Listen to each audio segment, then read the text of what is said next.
Hey, everybody. Welcome to this week's Fateless podcast episode. Joining me from the Fateless team is going to be Mike and Simon. Simon did not get the memo. We were supposed to wear red and black plaid, but that's okay. We're going to forgive him. What's up? Good to see all of you. And then our special guest joining us today is going to be Esther from the art side. Good to see you. How you doing today? I'm fine, thank you. I'm ready to Awesome. enjoy the Awesome. weekend. Yeah, it's been about 9 months or so since you're on the pod, right? I think so. Yeah, I think so. Cool. Yeah, it's been. It looks like it was yesterday.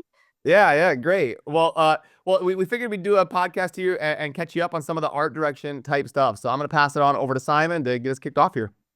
Yeah, so I guess actually one of our most viewed podcasts was the one where you were on first time round. So we were like, Esther, you need to come back on and share some of that stuff that people love. Because people, I'd say, generally love the art style of the heroes that we're showing on a week to week basis. And now you've been on the project for really, I mean, how long actually? Probably like I think 18 months, from is the it? beginning. Yeah, I think Yeah, so. like one of the OGs, definitely. And I think when actually you joined specifically, we really felt like we found our art style for our heroes, which is awesome. So I guess how has that journey been for you now? We're a long sort of way into the project. Do you still have that same sort of I don't know, creative flow? When you're Always. kind of like coming up with a new hero. Yeah, talk us through how that goes. I think like the creative flow, it's always there, and every time I get tasked with a new character, it kind of renews itself. It's like a new challenge for me, and I like challenges. Yeah. So it's like it never runs out, I think. Well, do So you want to take people through almost like some of your steps of your process? So, when you're thinking about creating a hero and we get that kind of like initial brief, how do you approach, a new hero and a new sort of style? it depends on the character actually, because sometimes we have to have in mind that we have to recycle stuff from other heroes. So or make a variant of another character, or we have to create a character from scratch. For example, I try to when I'm creating a legendary character or an epic character, I try to make it as original as possible, and then I take things from there. Like it's an opportunity for me to create new clothes or accessories that I can use for other characters, and you won't notice because I try to change them a little bit. And for characters that have lower rarities, for example, I have to plan everything in advance, so I know how the character it will look even before doing the concept. I don't know if that makes sense, but I do a lot of planning before. And in general, for any character, I start with a mood board or I write down ideas. I look through the design document and see what things are important to the character, what kind of attacks the character has, or the VFX, what's the color of the VFX. And I start reading, like, I spend like some hours, like 4 hours, researching a little bit about Okay. this character. And then I make the mood board. There's a video about that where I start designing Hippolyta. I do the mood boards the exact same way, and I try to organize the mood board into several um parts, like what how does the representation looks in media or arts or history in general, Yeah, the sure. characters that fall under the archetype of said character, if it's a mage or if it's I don't know, if it's a fighter, the archetype of the character, the accessories I want the character to have, patterns, lots of stuff. Yeah. And yeah, what he said before, I plan the character if I have to recycle something. Um, and then I start making the concept. Like I start with a loose sketch, then I start working with shapes. I'm more comfortable working with shapes, but I know artists that like making a line art before and then they color it or use photo bashing or you use another technique. I'm more comfortable with painting first and making the shapes. because it makes sense to me, and it helps me explore faster. And how long do you take in that kind of exploration stage? And also, how long does it generally take you to do like a full hero concept? Again, I tend to plan this a lot. I am very organized with this. Nice. And I usually spend the two first days, regardless of the rarity of the character. Well, if it's a common or an uncommon, I tend to read in the same. I try to read the same day, but I usually spend the first day and the second researching and making the first explorations. And I usually deliver 3 iterations, especially for epics and legendaries, because they need that more work than other characters. Yeah. Well, I guess we should just really reintroduce Mike. Mike, I know you've been on the podcast. I actually wasn't on that episode, but since then, I guess you've actually joined us full time, which is super sweet for us. Yeah, it's great. But yeah, I mean, it'd be good just to sort of talk through what you've been doing up until now as well, Mike, and you know, and the kind of direction you're taking with Fateless. Just slightly different artistic direction to what Esther does, but still, like, we're trying to create an overall tone for the game, which has this kind of like nice synergy. So yeah, just give us a bit of a background on yourself. You can hear me okay, right? I fiddle with my mute button, and I can't remember which is open or not. That's great. I'm assuming you had me back on because my episode was the second most. Oh, I think it was, popular. yeah. And I wasn't on that one, so I was Took just the internet I wanted by to get storm. some of Yeah, that, that's great. that fame, yeah. Yeah, so it's great because I was watching Esther's episode, and I think that was April of last year, and that's right around the time I think I came in to start as a freelancer, as a video director, to come in and work on the kind of reveal cinematic. And what's been great is as that project kept going through the end of the year, and then we started talking about maybe coming in, so much more of the game and has kind of started to solidify. So when I first started, I had a good idea on what we wanted to do for the story and what we wanted to do and how you guys wanted to position the IP within the space. But now we're starting to see the UI. Now we're starting to see, you know, honestly, for me, it was like, this is a great episode for me to be on because it was the characters for me are what continue to blow my mind, because I've worked on games before that had pretty big rosters, 150 or like 40. But the fact that there are just like hundreds of characters in this genre, like these titles have, it's a hero collector, right? So like, but the quality of every single pass. And I think there are like you're talking about, there are production wins to get you there so that you can make hundreds and hundreds. But when we started talking about the IP in general, as somebody who was coming in and wanting to work and start to tell stories, I mean, the IP is such a huge opportunity. And then when we started to look at the art style, that's kind of what I started to pick up now, because I've moved from, you know, wrapping up kind of the intro cinematic to working on some of the more in-game experiences.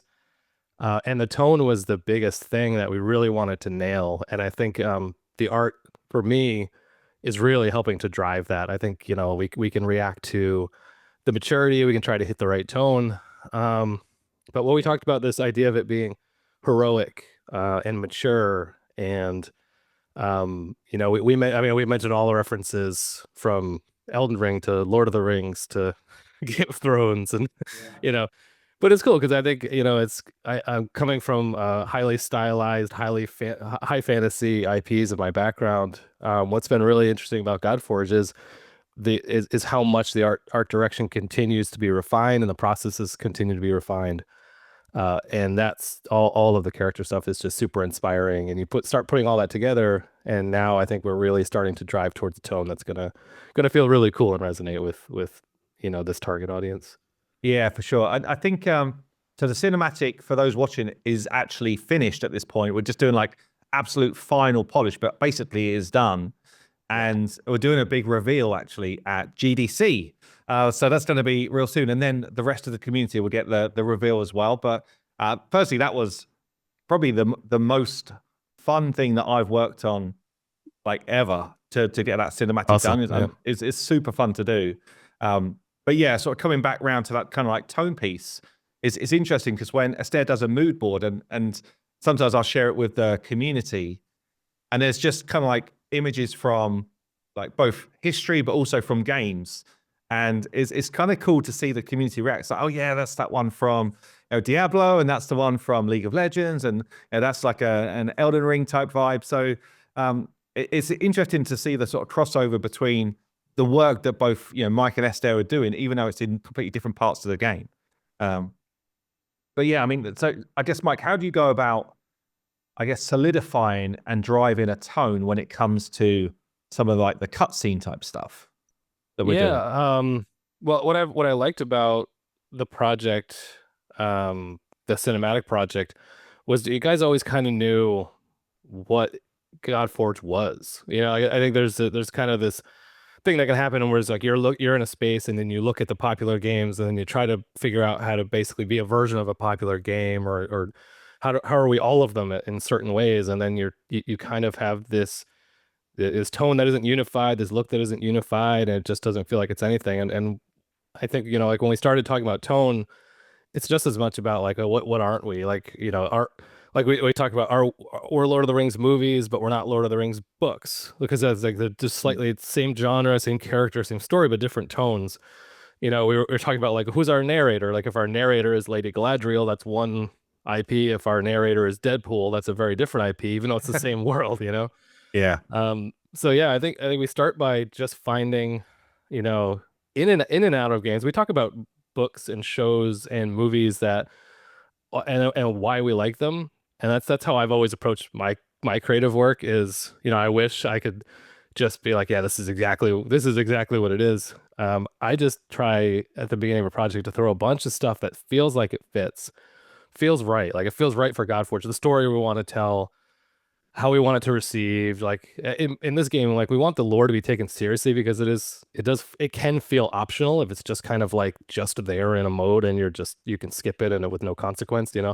We want this to make a story worth watching. Like I think that's the biggest thing is like if we want you to invest your time and we want to invest in the game, we have the responsibility to make sure that you're getting value for your investment. Because in general, I think as a gamer, I'm happy to help invest and support in titles that I believe in, but it's always the ones that I feel like I'm getting a lot of value back. Like you see me as a player, you're giving me the stuff I want. Yeah. I guess as well, we kind of spoken a lot more now about, I guess, story-driven content for our regular updates, which we're always talking about events which were kind of like tied to a theme or something. But I think we're now pushing in much more of a direction of, no, we really want to extend the story and the feel of the game every time we do a big update. And yeah, it feels natural. Crucial. It feels so natural to me, because it's like the game is character-driven collecting and it's character-driven story. And that, like I said, that's what always appealed to me about doing the cinematic, about trying to get more. Like I joked about before, I just kind of was like, hey, can I stay? Like I know the project is over. Yeah. Is it cool if I just hang around for a while? Yeah. And we find some other stuff, but it really is, because it's like the cool part about the IP is like, great story comes from great contrast and getting characters together that you've never seen together before. And like, man, like some of the characters we're going to put together, the stories are endless. There really is a huge opportunity. So I think the work for us right now is like, how do we insert story into this type of game so it doesn't feel like it's in the way? It feels like it's really supporting and making the gameplay experience better. And then how do we deliver it? And that's where we've had a lot of talks lately about art style. Like, how do we make it memorable? How does somebody look at it and say, hey, that's a GodForge cinematic? I think Guild Wars 2 did that super well. Like they have I was thinking Guild Wars 2 right as you were talking then about that kind of like extending a story and feeling like the story was not in the way. Yeah, it was kind of like part of what I was doing. Yeah. I would say so. Esther, I know when we spoke last time, you do enjoy playing some games as well. What sort of style of sort of games and maybe games and film and stuff do you actually enjoy outside of your work? To be honest, I need to consume more media because I am constantly creating art. But for example, I really enjoy RPGs and GRPGs, or I don't know how to pronounce it. I was playing Okami last week, and like I started playing it because I saw that there's a second part coming. So I was like, okay, I need to play this game because it has a very cool art direction and it never gets old. So I was curious about it. so I started playing that one, but I also play like I really like Final Fantasy in general. You can see the influence on my designs. That's pretty much it. I wish I Yeah, could play yeah. more. Well, that's what I was curious, because sometimes when, you know, obviously this is your profession, you do it on a day-to-day basis, and for some people their job can feel tedious, right? But I think if you manage to land in a job where actually you love what you do and it kind of fits your own styles and themes, then that can feel almost like you're never working a day. It does feel a little mean to be like, hey, we know we have 400 concepts for you to do, but when you're not doing that, what do you do for fun? Yeah.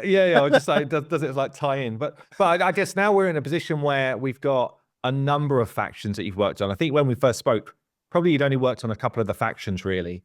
So is there a particular one where you're like, actually, these are heroes that I just love to do. Like, these are the ones that I love to research the most, and and I really kind of get to understand.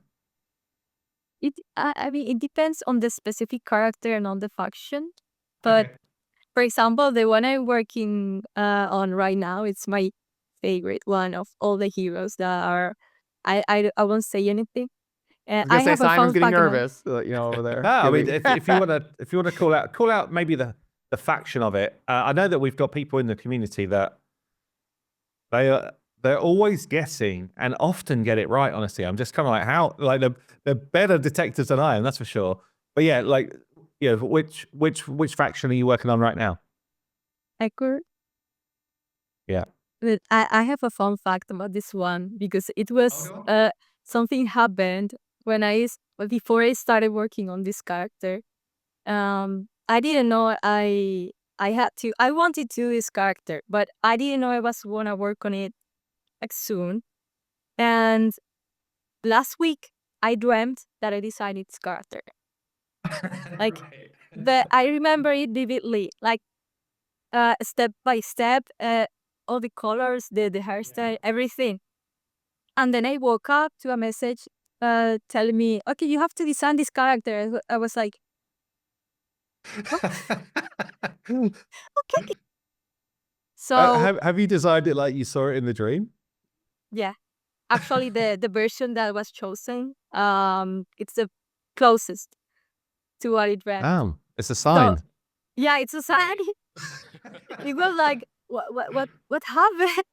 But it's pretty common. I sometimes dream about what I design or what I am about to. It's pretty weird, but it happens with work or things like personal art and stuff like that. That sometimes I say, okay, I'm gonna draw what I dream, and it works. Yeah. That's Your, awesome. your dreams must look so much cooler than mine. Yeah. I have plenty of them. My friends are like, you dreamt a full movie. How? I don't know.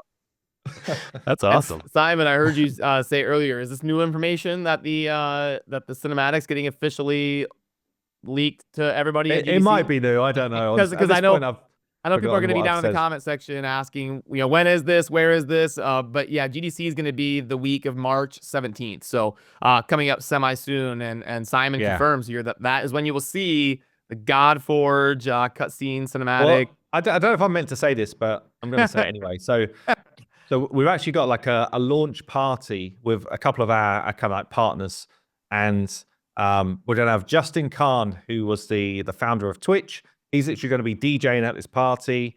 There are a load of like big hitters from the industry there, and then we're going to have like a big backdrop in this club where we play the cinematic, blasting out. Oh man, it's going to be absolutely like insane. So obviously we'll record all that, and we will share the main cinematic with everyone in the same week. You muted, Brad, so I didn't hear what you said. And is this at GDC coming up in March, or is this like so it will be a party like outside of GDC, but it'll be whilst GDC is on. So yeah. Oh, okay, cool. It's going to be proper hype. Like, I don't know, just the quality of it. I've shown a couple of my friends, and they're like, "What? You were involved in this?" I was like, "Well, loosely involved." Like, I was sitting in the meetings whilst Mike kind of like, yeah, it did the mocap for a couple of those early characters. Yeah, it's actually very cool, Mike. Right. That move to shift the art direction to glow sticks and blacklight stuff makes a lot of sense now. I didn't know you're gonna play it at a DJ. You're gonna have a DJ That's it. Maybe Mike, share some of your experience, like making sure we got the right shots, because it's kind of funny.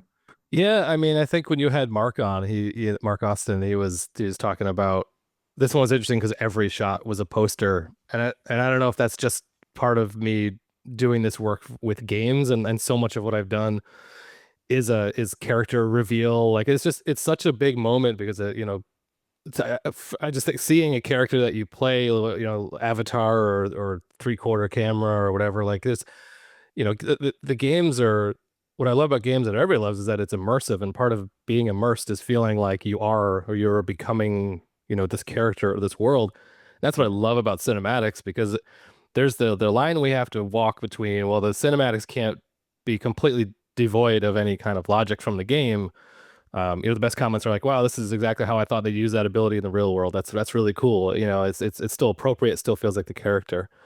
But yeah, then you want to take it and you want to kind of amplify it. Hit the right emotions. So when we started talking about this piece, that's why I think the first conversations were all around tone. What do we want it to feel like? We talked about the emotion. Yeah.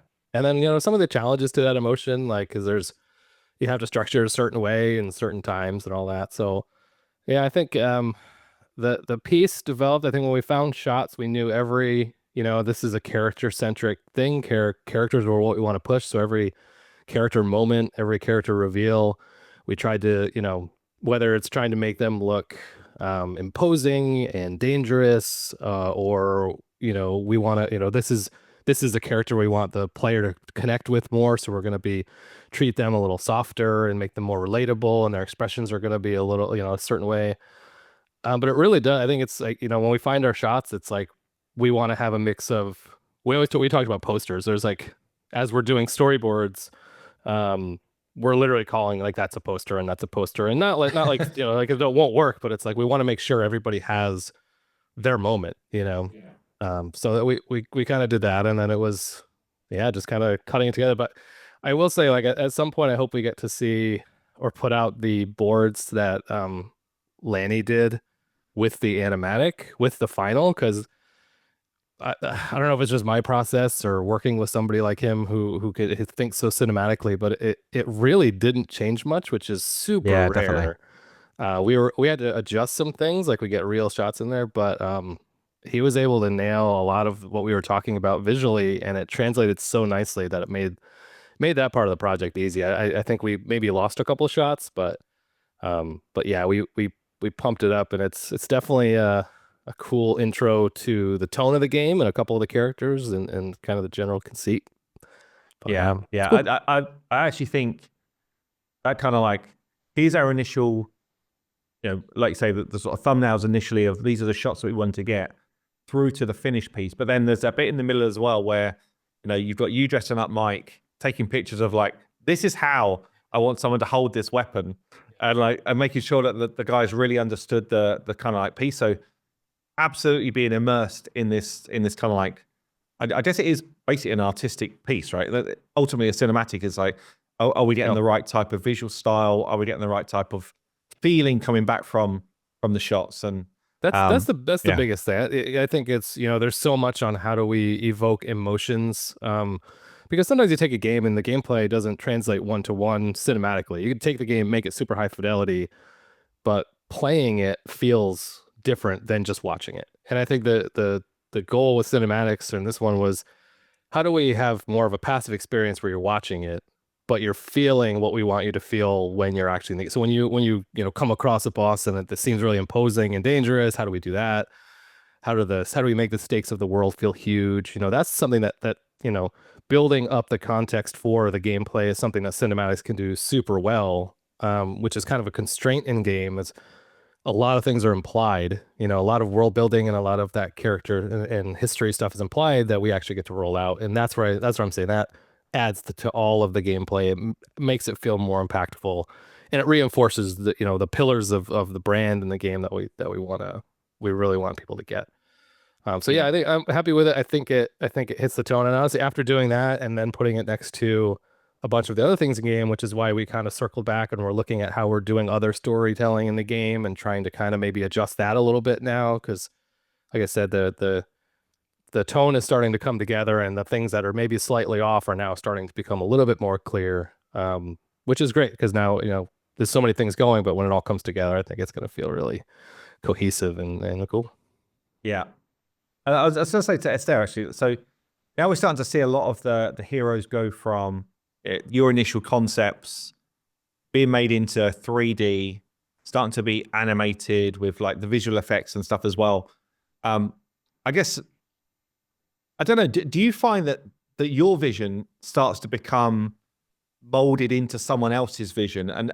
And I guess, how does that feel as an artist, I mean, it feels so exciting. Like I feel like a little child seeing I don't know, something amazing for the first time. But each time I got 3D or animation, like whatever, I'm so excited when I see the character coming to life. Yeah. Like it's amazing. So like when Mike was talking about the cinematics, I was like, oh my god, like if I see them, I will cry, bro. Because I get so emotional when I see them, like the characters, all the work coming to life. I don't know if it's I don't know. It's like my 8-year-old self would be flabbergasted. Like what's going on? Yeah. So Yeah, it's because I think, really so go on. No, and like special shout out as you're watching it. One of the things I realized, it's funny because it's, for me, you see it in your head, and then it doesn't look like that until like the last week. So it looks like not great for months and months, and you're like, there's always a point where you're like, man, like you said, you have a dream and you get up and you paint and you get it out of your head. It's like having to wait 9 months to paint that. oh Because it's like, oh yeah, and you're confident and but it really is because all the stuff comes at the end. But 100%, I think like the ones that work for me, and the approach is always emotion. And I mean, I don't think we talked about anything more than emotion when we started to talk about this project. How do we evoke it?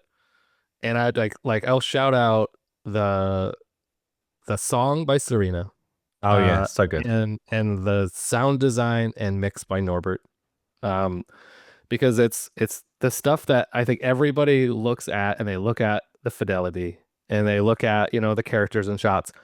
So much of that emotion comes from the music and the sound. And it's something as I started doing this type of work, hit me every single time. And I look forward to the sound design probably almost as much as the other parts of it, because it's what makes it feel real. That, and I think if we ever have character dialogue, but those two elements are really big. And I think I can't underscore how important it was. Like we had a strong track from Serena as kind of our guiding light, and that helped us go with pacing and timing and where moments are. So yeah, she's bringing a lot of the emotion here. Incredibly nervous. Like, so, we got somebody in who we really loved her voice. And then it's basically like, we want you to create a brand new track to go over the cinematic. And obviously we gave her some direction, but ultimately it's like, we're now trusting you to make people feel something when they're watching this cool cinematic, right? And then when she started to deliver the tracks, I'm just like, damn, like the impact difference, like you say, so the impact of Serena's song going in, and then the additional impact of Norbert's work, where he's kind of like, I guess making sure that there's certain beats which land. So there's certain parts of the cinematic which just land through sound design. And, I was already showing people before that what the cinematic was looking like. And then that compared to where it is now, it's just like, it's crazy how much it's improved over that sort of final month or so when all those elements come together. Yes, it's mind blowing. Yeah, I think it's, again, like I think with the music with Serena, we knew the tone, we knew that we wanted a female voice, and we wanted it to have this kind of haunting, sentimental sound, because we wanted that to contrast with what you're watching, and then also support it. So again, like I think, but we started with, we knew what the tone was, and that didn't change. And I think it's like, there's definitely a risk in working with anybody, and that goes for our production partners or artists or anybody. You can only, if you haven't worked with them, you can only minimize it so much. But I think, like I said, we didn't vary from what we wanted. And again, like we had, even if you go back to the animatic with like temp tracks, it's not the same song, but it's pretty close. It works the same way. It feels the same way. Yeah, it feels the same. Yeah. So I think us having that to provide to her was great. Excuse me. And then us being able to take what she did and be like, this is, it's different, and we're gonna try to figure out ways to support that. But yeah, because everything was all moving, I think, towards the same place. When we did get there, when sound and picture and music and all that stuff came together, it's one of those things where it's like you come through the fog and all three of the ships are still heading in the right direction. You're like, yes, we're gonna get there. Yeah, but you're right. When you get to those last few weeks, and you really start to see the final fidelity starting to change on the characters, and we had some great concept art anyway for the characters, but then they kind of get up-resed for a cinematic, and then you get the fidelity on top and like the real close-up shots. It's pretty breathtaking, honestly, like the quality level that these guys go to. Awesome. Yeah, so I guess, Brad, let's pull you in, because most of this starts with you in terms of character design at this point. So you're choosing which heroes feel like they should stand out from the crowd in mythologies. You're also choosing which ones we should leave out for now because they would be great releases a bit further down the line. And yeah, how do you kind of like, I guess, interact with someone like an Esther from the concept inside to make sure that there's enough information there, there's kind of like the right sort of vibe running through an actual faction? Yeah, it was interesting hearing Esther talk about the workflow, because mine's honestly very similar. It's we start kind of a new workflow with some heroes assigned, and then you spend a day or two just deep researching and trying to really get your head into how that hero would be thinking if they were on a battlefield, and what elements make sense for them. Are they fire or ice? Are they compassionate and humble, or are they resolute and aggressive? And you really want to get into kind of that frame of thought. So my workflow is very similar to what she was doing. And then you try to bring the abilities and how they're going to kind of make sense in our universe into the game in terms of the abilities and the art direction. And then we kind of sync on that with Paul and Dirk and some of the other people on the design team. And then it heads on over to art. And then they kind of put their spin on what we were thinking. And it all kind of ends up amalgamating into an awesome hero. Yeah, I started to see some of the boss designs coming through recently as well. There's one that came through. I think it was, who did Arpu? Arpu, is it? I think might have been Geralen. I think Apu. Or Yeah. a book. I don't know what to pronounce it. It was a collaboration between Gerline, the other concept artist on the team, and me. Like, I started it, and I had to switch to another task, so I handed the concept to Gerline, Right. and she did a great job, like, completing everything, and it's amazing. It's one of my favorite designs so far, I think. Yeah. It's so brilliant. And I don't know, it's so hard to describe like just how visually impactful it is. And especially as it's going to be one of our bosses. And I think in this style of game, really, people look to the bosses as, they're kind of like their anchor point of, is the game doing the right things? Has it got to be excited to face this enemy? And they've also got to be a little bit of a step up from a hero in terms of, whether it's fierceness or just, visual impact. So I guess, like, how do you go about sort of either you or working with the team to try and make sure that lands, like, that kind of like impact of, wow, when I first see a boss, it feels different? I think it's like what Brad said, that you have to get into the mind of this character and try to I don't know how to say this. I got into, like, you have to delve into first how the character thinks or would act, and the mythology as well, and what's the vibe of this character, and then you have to amplify it because it's a boss, and it's like, okay, what do I have to feel when I counter this boss, right? Like, Yeah. you also have in mind the environment as well, like, yeah, what do you have to feel when you see that boss, and how do you fight them? I don't know. I try to get into the mood before designing that, and it has happened with all the boss actually. And I think that's it. Like, it's all about emotion. Like I think everything is about emotion at first. That's why I've always felt like our like doing cinematic work, as a director or a creative director, sometimes you're outside of the development, and sometimes you're in and you're closer. What's been interesting now is I think when I first started working with a Fateless team, I was outside and just kind of getting what I needed to know and not sure what questions to ask. And then as we were doing the project, that's why I was like, man, I hope I get to do more with you guys because I understand the game so much more now. Like you're like when you talk about characters, like we're all starting in the exact same place. Like when you're doing a cinematic, you're asking the same questions. But what I really like about doing them and working really closely with game devs, and there's like anybody doing marketing or cinematic work, or like get as close to the game dev team as you can because they've already thought about all this stuff. Like you look at the design. What I like is I look at a character and I can tell that Brad's had those conversations. Like by the way that they're, I can look at their kit and I can look at their weapons and I can look at their look.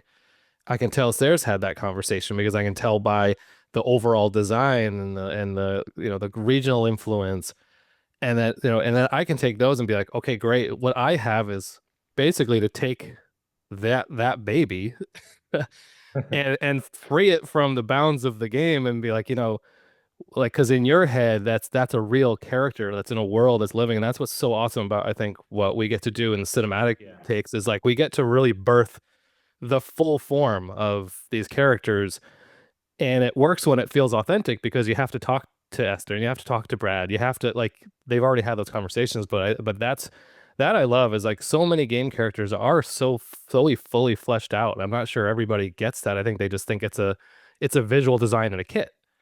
But but it's really like everybody starts with the core, and then that influences what they would do in game and how they would look and how they'd be built, and that's so much great material. So yeah, when I look at concepts for some of these, that like I'm like, man, I want to do something with that character because I already like the ideas are already flying because I already like, you've already figured them out. So many people on the team are like really passionate about delivering like awesome visuals, awesome characters. And so, Esther will create one, and then Dane will jump in and be like, actually, the way I pictured this element will be like this. And then Dane will do kind of like one of his little draw overs. And then it kind of like gets passed on to someone else, and then they'll give some input.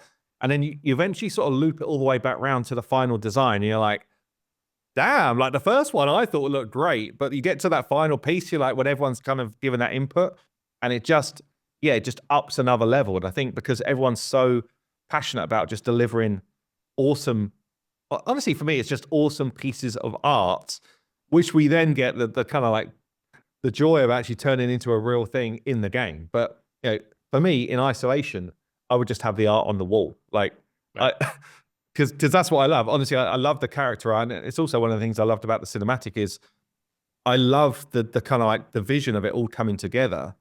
And I know that when people watch it, they're going to be blown away. And it's similar with, we're pulling together an art book right now for some people that they can have as like an early piece before the game goes live. And I know loads of people in the community will be like, I'm down for that, because it's something physical to have with just awesome artwork in it. I collect them. Yeah, I have a huge collection. I'll take one of those. Yeah.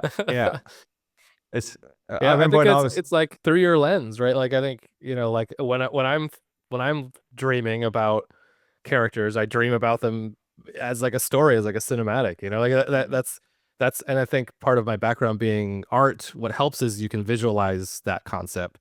So we're talking about emotions. I can visualize a lot of these shots where some directors are writers and some directors are artists. I think it's always been a great advantage for me to be a visual guy because it's a visual medium, right down to when I was doing design, because it's like visual design is all principles. It's how to guide an eye around and layout and proximity, and it's all the stuff you use to compose a shot. But yeah, I think so. When I see moments, which is great, and what's exciting is when you start to see some of those moments kind of start to be realized and they work, and then there's all of the times where you do it exactly, and you're like, oh, that didn't work. So it's kind of that puzzle, but yeah, I think it all starts with like this, the idea has to be really good, and that's what's exciting for me about the IP that GodForge has is I see the characters, the design is there. Like they're interesting and unique and really well thought out. And there's so many opportunities. And then it goes off, and then you have gameplay, and then you have all this other stuff. So, and you take like the amount of characters is insane. Like I said, I haven't worked in the hero collector genre before, but like I'm blown away that the quality continues to hit the same bar. Esther, that your work continues to hit the same bar, because I draw like 8 characters and be like, I'm done, man. I don't think I got them all. I don't think there's any more combinations. I And think they I keep did coming. more than 70. Yeah, so think. it's like You've done Wow. 70, have you? More than 70. Wow, Like yeah. I was counting them like a month ago or something like that. I was like, Yeah. I did a lot of them. How That's long was that? Was crazy, that a yeah. year? Was that a year you've done 70, or how long of a period of time? It's more than that, I think. That's so much. It was less than a year, I think. Whew. How was I it? don't know, Okay. but close to that. Yeah. That's a lot, though. That's a lot to get done in that That's a time. lot. And I will say, when we were at, so we did a exhibition at Pocket Gamer in London. So we've got our screen and we're showing off shots of characters. We're showing off some gameplay.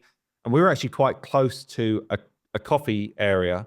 So people were queuing up for a coffee and they're looking around. The amount of people that looked around and then they forgot about the coffee and they just came over to chat about us because they were like, what are you guys doing? This looks awesome, you know? And that's exactly the sort of impact that we were hoping for. Is visually it just sells what we want it to do, and then it's a case of, right, actually, do I enjoy the game? After that, it's like I'm drawn in because it looks so cool, and it scratches that itch of mythology, and you know, there's some recognizable heroes there that you would just know, and there's some which look cool but probably you don't know about yet, and you want to find out a bit more.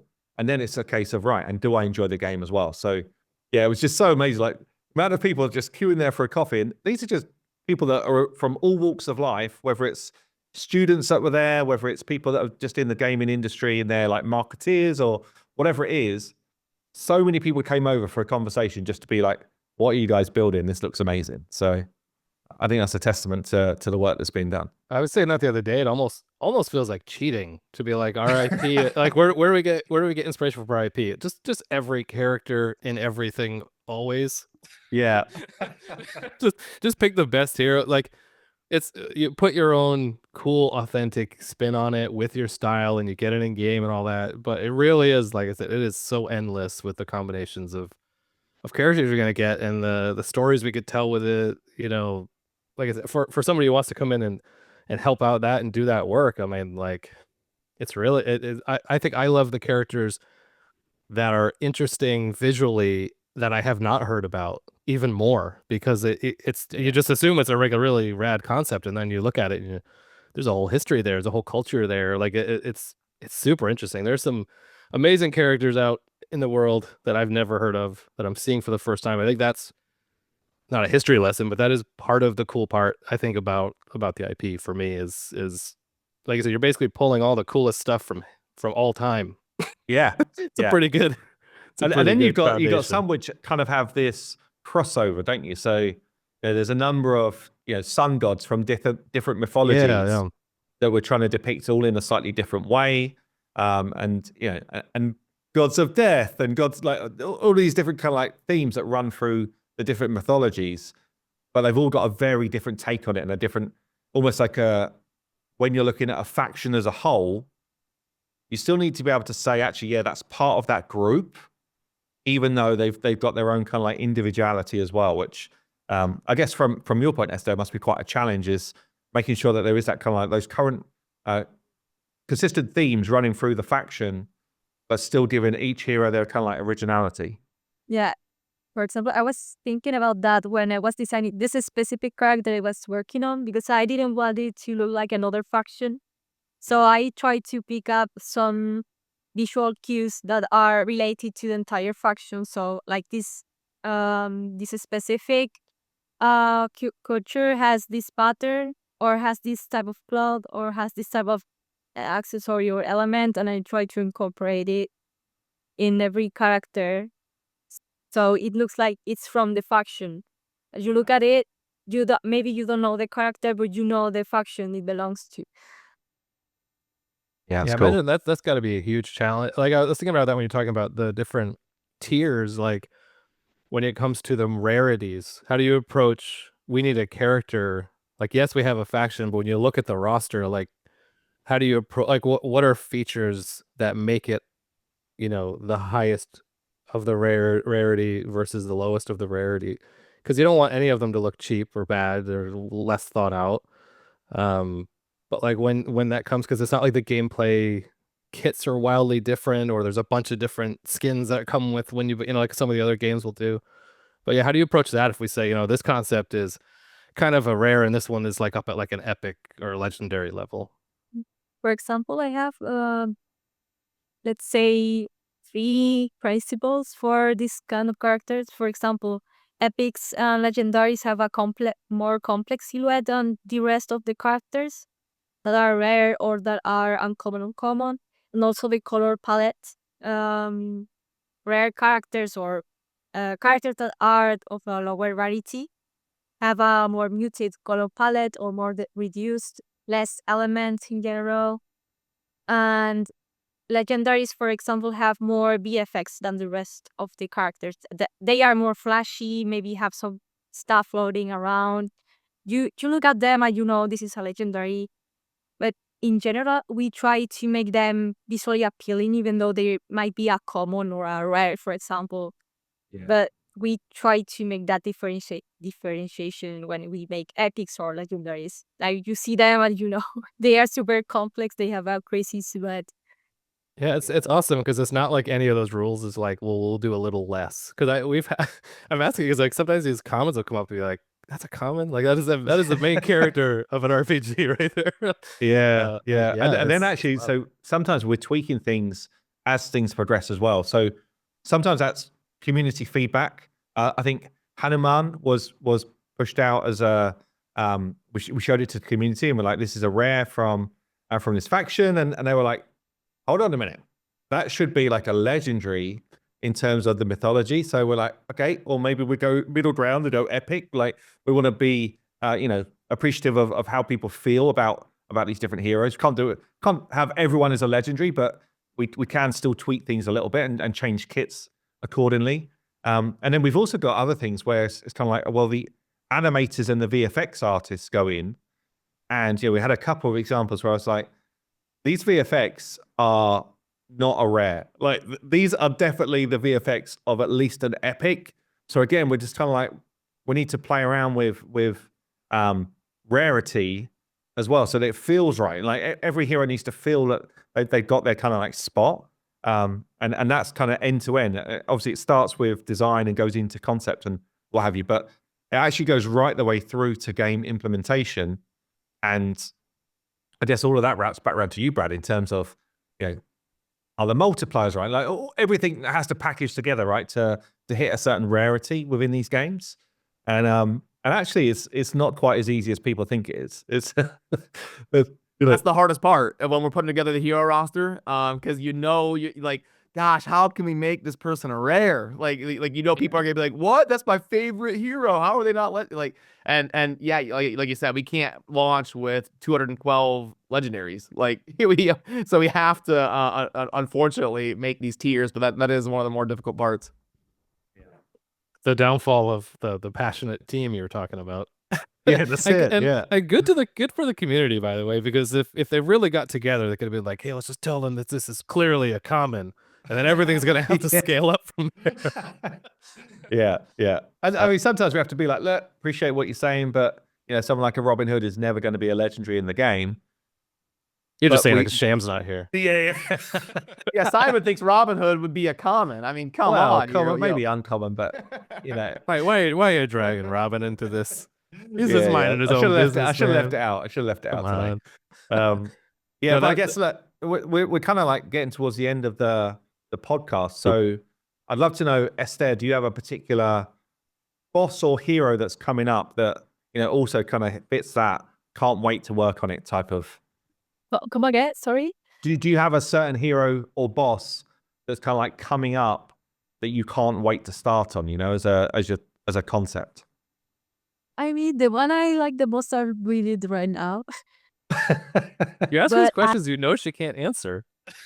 Well, I'm here. Anyone can answer with whatever they like. Oh, okay. But I know there are lots of them. I have to read the entire list of characters because there are lots of them that I love, and I don't know. Like every time I start on character, is like a different challenge, which I love. So let's see. Well, I guess to wrap things up, then I'll hand it back to you, Brad, to do the sort of final piece. Yeah, sure. It's been a blast. Thanks for joining us, Esther, and Mike, Simon. It's been great to chat with you again. And like Simon said earlier, look forward to the GDC launch of the GodForge cinematic. It's going to be coming your way within a month. It's going to be the week of March 17th when GDC is taking place. So we'll have all the links down below for you to join the Discord and things like that, and let us know your thoughts on game design direction as well. So cheers, everybody. It's been fun, and we will see you soon in the next Fateless podcast episode. Cheers.